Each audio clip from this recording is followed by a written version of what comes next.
Parce que c'est vrai, Raphaël, les yaourts, on peut en consommer au petit-déj, au déjeuner, au goûter, au dîner. Mais en fait, un yaourt, c'est facile à faire, mais ça reste quand même un peu de chimie. Oui, mais c'est de la chimie qui est très facile et on peut manger ces échantillons. Moi, c'est ça que j'adore dans ce métier. Franchement, c'est hyper facile. Facile, c'est du lait, des ferments. Vous pouvez acheter un petit sachet comme ça, ou alors même un yaourt avec 1 litre de lait. Vous mélangez, vous mettez à 40 degrés pendant 6 à 8 heures. Et c'est fait. Et alors là, pour le coup, les yaourtières, ça marche pas mal parce que ça fait une température constante.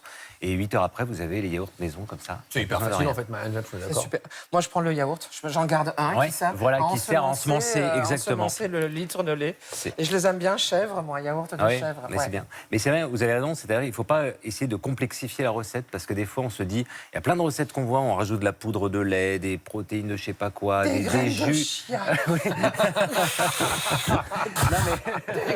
Ah oui, c'est riche en fibres.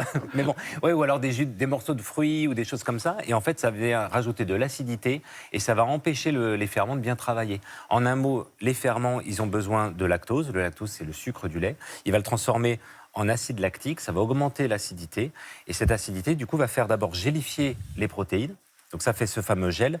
Et ensuite, ça va coaguler si on va trop loin. Voilà. Et ça, on peut le voir en plus au microscope. Alors oui, la alors chance nous on a d'avoir ça, un on pourrait microscope. regarder oui, c'est. non mais regardez, c'est quand même génial. Non mais on va regarder ma peau. Là. On pourrait regarder ma peau d'abord. Non. Mais voilà, donc vous allez voir, c'est très facile. Donc alors, par exemple, quand on parle d'acidité, on va prendre un peu de yaourt simplement. Vous voyez, là, on a un gel qui est ferme, qui tout va bien. Ça, c'est du jus de citron. Vous voulez jouer un peu avec moi On y va, on y va. chimie. Allez, c'est parti. Alors vous mettez un petit peu de. Bon, vous en mettez un petit peu. Voilà. Allez, je peux y aller dedans? Ouais, voilà, c'est ça. Et puis on va mélanger tranquillement. Alors vous pouvez y aller un peu plus. Ah d'accord, on peut y Ouais, aller. on y Ah, va d'accord. ici, C'est on quoi y ça, va. Raphaël? Excusez-moi. Alors ça, c'est comme du vinaigre, si vous voulez. Comme Donc du vinaigre. mais ça va simuler du vinaigre, du jus de citron, des choses comme ça. Et voilà, et on voit Et que ça ça s'appelle caille. comment ça, Raphaël Ah oui, ça caille. Ça caille. Et alors, regardez du coup ce qui se passe. Si on regarde, alors je vous en chope un tout petit peu. Si vous voulez continuer à mélanger, vous pouvez. Mais on va regarder ce qui se passe au microscope.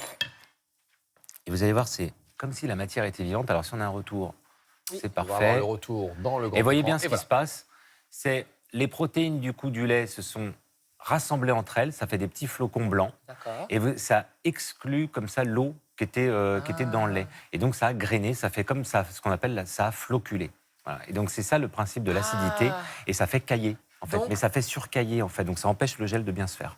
Donc pas trop acide. Donc on évite de mettre un jus de passion quand on fait du lait ou des choses comme Alors ça. pour faire un fromage faisselle de chèvre, justement. Alors là, oui. Alors là, justement, on peut utiliser certains ferments ou certains exprès pour faire un peu cailler. Mais c'est pas le but, ouais. Juste Raphaël, Comme ça. qu'est-ce que. Alors, j'ai pas compris. C'est quoi? C'est pas du vinaigre, ça, là? On a dit Ça, qu'on c'est avait- citron. c'est de l'acide citrique. Ça, De c'est- l'acide mais c'est comme citrique, du tout vinaigre. simplement. Vinaigre blanc, c'est pareil. Jus de citron, ce serait pareil. Voilà. Ça veut dire qu'on évite de mettre du yaourt dans des sauces acidulées si on vous suit. Bah, ça va cailler, ça va faire des petits comme ça. Ou alors, il faudrait mixer fortement. Voilà. On fait attention si on veut aussi faire chauffer le yaourt sans éléments acides. Alors, pareil, un yaourt, ça se fait vers 40 degrés à peu près. Mais si vous surchauffez, vous allez commencer à coaguler ces protéines.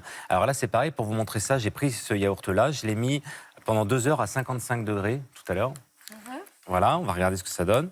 2 heures à 55. ce Donc qui est pas déjà, énorme. vous voyez, la quantité d'eau, c'est pareil, le gel, il s'est rétracté, les protéines se sont accrochées entre elles, comme coagulées. Oh là, mais Et en fait, comme un flan. comme un flan, mais là, c'est pareil, vous voyez bien que ça se ouais. sépare là aussi, vous voyez. Et ça veut dire que ça va être raté. Si vous mettez un yaourt dans une sauce trop chaude, eh ben, ça ne va pas fonctionner non plus. On peut regarder au microscope, ça va être exactement comme l'acidité. Vous voyez, c'est magique parce que ça... Vous voyez, comme ça, D'accord, ça oui. bouge d'ailleurs, hein. Vous voyez, Ça dans bouge. votre frigo, bah, ça bouge dans les yaourts, etc. Ah ouais, donc c'est génial. vraiment vivant. en La fait, un matière, yaourt. mais oui, il ne faut pas penser que la matière, elle est immobile. Même vous regardez votre mayonnaise, bah, si vous la regardez au microscope, bah, il y a des grosses bulles, des petites bulles, tout ça, ça bouge, c'est absolument passionnant. Alors Raphaël, vous dites qu'il ne faut pas trop chauffer le yaourt, mais il y a des recettes dans lesquelles on nous dit rajouter un yaourt dans une sauce, par Oui, exemple. mais alors, justement, par exemple, il y a des recettes indiennes. ou Non, des c'est choses pas trop comme votre ça. truc, Marie-Anne, ça. Ah, moi, je vais rajouter de la crème, je vais pas rajouter du yaourt. Ah oui, ça va mieux lier. Ouais, ça va mieux lier, mais bon, maintenant... Non, mais il y a des recettes, par exemple, vous regardez certains currys indiens ou des choses comme ça, c'est vrai qu'on dit de faire une marinade, puis après d'utiliser cette marinade pour faire la sauce. Le problème, c'est que si vous allez chauffer à 60 degrés, et souvent on fait carrément bouillir, là vous allez faire des gros morceaux. L'astuce que je peux vous donner, c'est vous faites votre recette classique, les épinards, les tomates, ce que vous avez envie, et uniquement à la fin, juste avant de servir, vers 50-60 degrés, ça suffit largement. Là, vous mettez votre yaourt, vous faites la liaison, et là, ce sera parfait. Yaourt qui peut peut-être remplacer d'autres ingrédients. Marie-Anne, C'est ce qu'on voit bouchez-vous souvent. les oreilles. On peut remplacer la crème fraîche par un yaourt, par exemple? Très bonne idée. Non. D'un point de vue Si. calories, on va dire. Bah, C'est d'ailleurs, ça marche. Ouais. Le plus grand classique, c'est le yaourt battu avec des herbes, ciboulettes, échalotes, C'est un ça. peu d'ail si vous ne craignez pas. C'est sûr que si vous mettez des bâtonnets de céleri, de carottes c'est et de bien. courgettes, vous n'arriverez pas à ça. Quoi. Bon, ça va pas faire ça. Mais ça peut être une alternative. Alors moi, j'ai finalement. remplacé les carottes par de la, Ouais, de non, la c'est pas les carottes qu'il faut charcuterie, remplacer. et le concombre par... voilà. C'est pas les carottes qu'il faut remplacer. Mais c'est super bon. Non, mais, hein. mais ça marche bien. C'est-à-dire que la crème, ça peut être jusqu'à 35% de matière grasse. Un yaourt, c'est 1 à 3% de matière grasse. Bon, et c'est à peu près la même quantité de protéines, la même quantité d'eau, donc oui. Pourquoi pas Rapidement, on peut remplacer un œuf, Non. un Alors, yaourt par un œuf. Non, et on voit plein Un de œuf par bêtises yaourt, sur non, c'est Internet en disant ouais, alors mettez une compote. Bah non, non, ça marche pas. Et regardez, alors voilà, on va faire l'exemple. Si vous voulez d'ailleurs découper ou Donc là, vous avez démouler deux gâteaux. D'accord. Deux gâteaux, même recette, même masse, etc.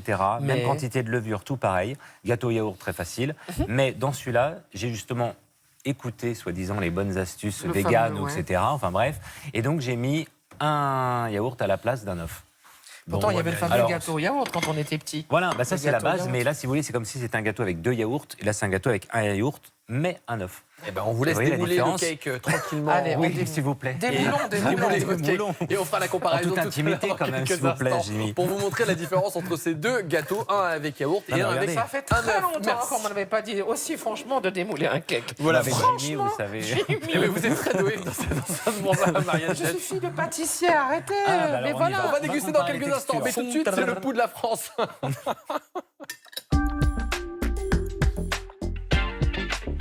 C'est génial. Cette semaine, dans notre série Le Pouls de la France, nous sommes en Ille-et-Vilaine. Les Bretons sont les champions de France de la pratique sportive et c'est dans cette région qu'on compte le plus de licences. Et si jamais vous avez envie de vous jeter à l'eau, eh bien, je vous propose de découvrir deux disciplines qui font de plus en plus d'adeptes, la voile et le kayak de mer. Un reportage de Lucille Degout, Mathieu Cressiot et Khalid Mamoun.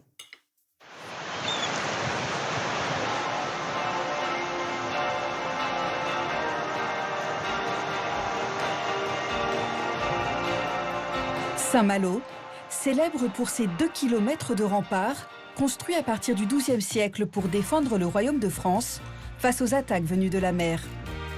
Pour découvrir la citadelle bretonne, pourquoi pas donner de sa personne et se jeter à l'eau? Il y a un petit peu de vent, on vient d'entendre siffler les mâts dans le port, là, je ne sais pas si vous avez entendu. Donc tout bêtement, faites gaffe à l'homme à la mer, restez à bord du bateau. Yes. Pour ce groupe de stagiaires qui a choisi la voile, prendre la mer, ça ne s'improvise pas. Impeccable. La préparation à terre au port, elle est super importante parce que le temps passé à terre est beaucoup plus efficace que celui passé en mer à faire des choses. Si on oublie quelque chose, le faire en mer, ça coûte le double, le triple, le quadruple du temps. Donc c'est pour ça que le temps passé ici, c'est toujours du temps gagné. Vous êtes prêts? Et c'est parti. Ce matin, les équipages vont apprendre à naviguer en autonomie. Pour admirer la cité corsaire, T'as déjà fait du kayak? Un petit peu. Ok. d'autres préfèrent le kayak de mer. Direction la plage de Bon Secours pour un petit rappel des règles de sécurité. La première, on va rester groupés, d'accord, tous ensemble. La deuxième, ça va être les signaux de pagaie. Si jamais vous n'avez pas écouté la première règle et vous êtes très très loin, vous pouvez lever la pagaie comme ça pour dire « j'ai un problème ». Et on viendra vous aider, donc Gabriel ou moi, Jean-Philippe, on viendra vous sauver.